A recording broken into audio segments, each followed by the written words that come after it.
Nuevo episodio de Fair Play, iniciativa de la Fundación Trinidad Alfonso que acerca a grandes deportistas a centros escolares de la comunidad para transmitir sus valores en primera persona.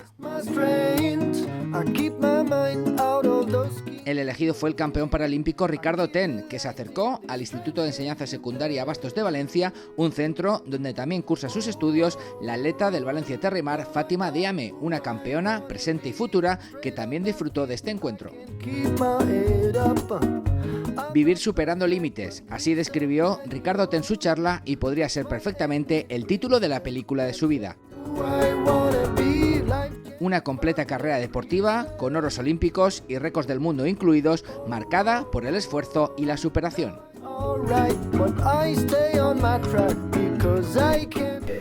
una discapacidad, ¿de acuerdo?, no es sinónimo de no poder llegar a destacar, ¿de acuerdo? A mí ahora mismo se me ocurren varias personas que con una discapacidad pues dejaron su huella a lo largo de la historia.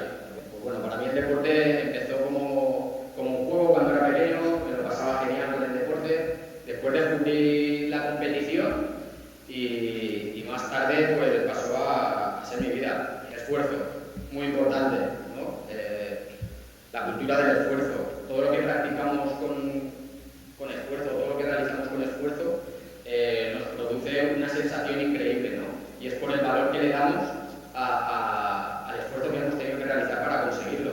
Bueno, que la vida no es fácil, ¿de acuerdo? Siempre nos va a poner barreras o nos va a poner impedimentos, pero bueno, yo creo que lo más importante es siempre tener una actitud positiva ante todos los problemas que nos vayan surgiendo en la vida. Y tras la exposición de Ricardo Ten, turno para la ronda de preguntas por parte de los alumnos que disfrutaron de esta nueva iniciativa que cuenta con la colaboración de la Dirección General de Deportes de la Generalitat Valenciana.